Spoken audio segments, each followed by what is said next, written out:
Hello. In this session, we're going to prepare our armhole ready for the sleeve. And after the fitting, this is a good opportunity to remark your alterations or your changes. So as you see that, so I've done it in red so you can see. So I remarked I made my armhole bigger. So I did it at the front and also some at the back, so all different changes. So they're not following now, make it slightly different.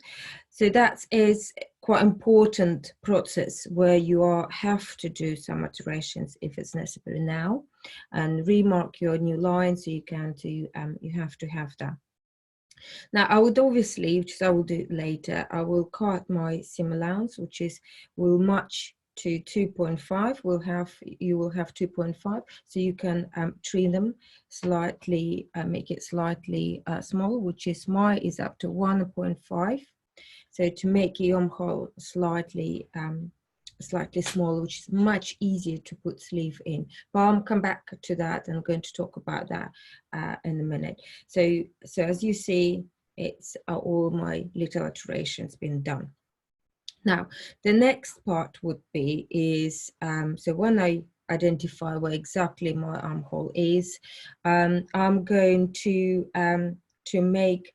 ease that area at the back. So if you see that it's a side panel which attaches to the back and the front panel. So you've got one narrow panel which doesn't have much support underneath, but also quite often is taken out from the back.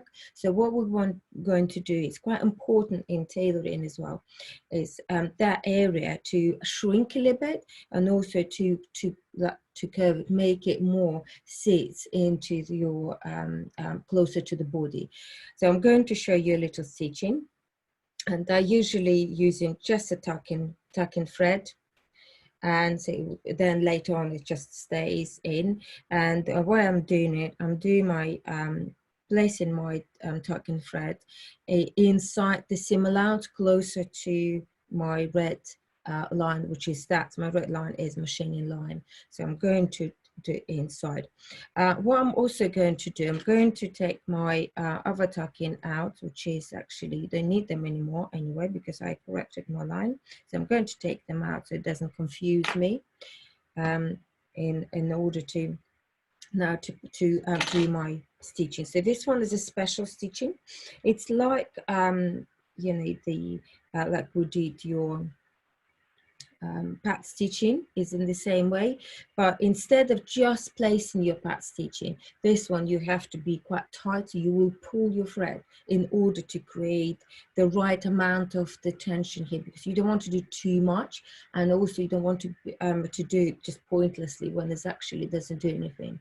So what I found out, by pulling your thread, you actually create some kind of like tension in that area, and then creates, like, you know, eases that, and that is also the right amount as well. So you start inside. Remember how we did our pat stitching when you go up. So it is, in some way, it's quite important that you do that stitching away from you, which helps you to do that. So you start, so it's about a centimeter, you go there, but instead of going across like we did with the pat stitching, you go like in somewhere like a backwards on angle, like that.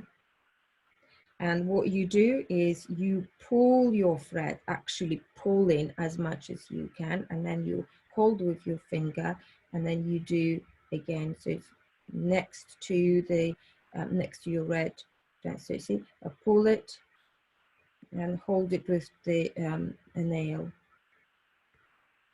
Okay, so it gives you just the right amount to get together. So don't pull it in the way that it starts gathering. You pull in just your thread.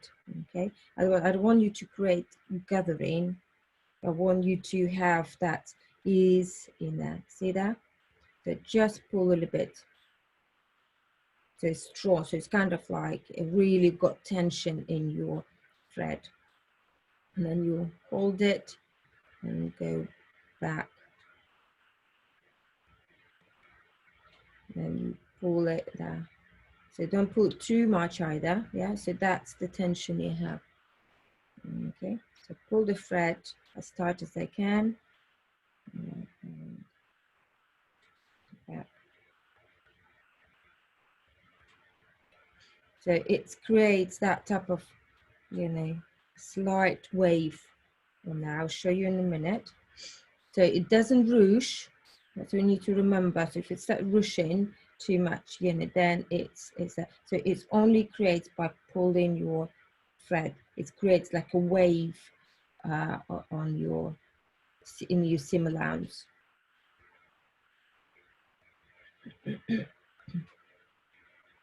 And only this area we're going to do. We're not going to do any other areas. Different tailors do different ways. So again, it could be our, you know, tailors will do slightly different. If I just get, okay.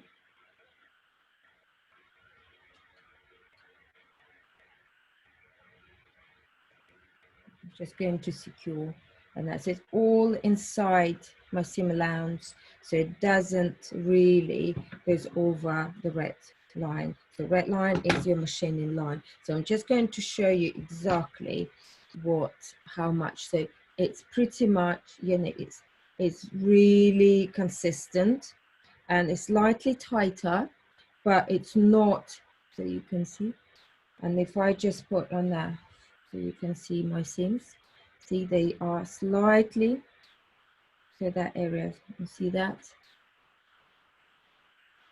So if I also bring closer, so you can see maybe better. See, it's just, it slightly becomes like wave. Yeah. And if you look very, very close, it's quite difficult to do, you know, on your own without me being present and correcting. But unfortunately, you just have to try that. So, yeah. So what it does is just bring slightly in that area, and that's, you know, your seam allowance there. So bring closer there. And what we're going to do, because it's not much, you see that? There's not much wave, so if I just turn it down, so it just gives you that wave, and also it creates like a little bubble goes in. That's the now good place to press it. We need to press that because again, I don't want to be the ruching area here. I want to be nice and flat. I'm going to just lay on something in a box or something curvy, or the sleeve, iron sleeve, and you need to cover it with the damp cloth because it goes over your over the fabric, over the top fabric. And what we try to do now, shrink it down, so because I don't want to have that little bubble in here, which is appears after when you pull a little bit your stitching. So I'm actually, in fact, I'm going to do double layer because I want to be damp. Also, I really want to protect that area there, and I'm using steam as well. So make sure at the back I don't have anything which is interferes. So all my lining and everything nice and smooth. And also what I'm going to do, I'm going to pin it so it's not going to move anywhere else. So I'll just pin it to the cushion. So I'll let cushion, just pin it to the cushion. Can you see that?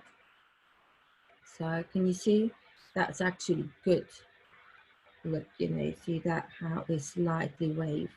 Yeah, I just need to make sure my canvas is laid flat, everything, my lining is flat in there, so nothing really interfere, because if you iron it and it's some kind of creates a crease inside from the lining, it could show on that side and you don't want that. So double layer of your damp cloth. They need to be dripping wet, no, so just the damp, yeah.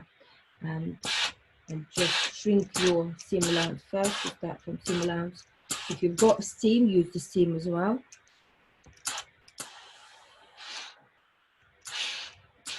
So if I just going to open to for you to see exactly what I'm going to do, you have to cover it. I'm going to show you exactly where I'm ironing so you understand, because it's covered, it's difficult for you to see what I'm actually doing. So I'm going to be very careful. I have to be extremely careful. But first things I'm going to do, shrink it your seam allowance here. Make it as straight as I can. So please cover it. That's the time you have to cover. I can't stress enough. You need to cover your fabric, otherwise you will have like a patch. So I have to show you in order to, you know, for you to understand exactly what I'm doing. So then you will just, I will like there doing it. I'm going to cover it in a minute because I don't want to spoil it. Then you will iron that area here as flat as possible. Okay. So I'm going to cover it.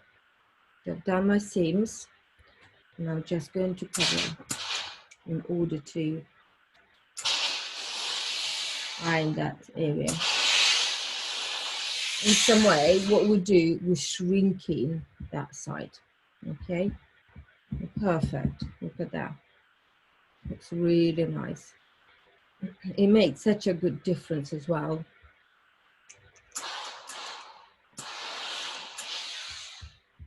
Okay, so you've done that. Don't overdo it. As soon as it's shrinked and flat, take it off and that's it. Leave it to dry because it could be quite damp, that area.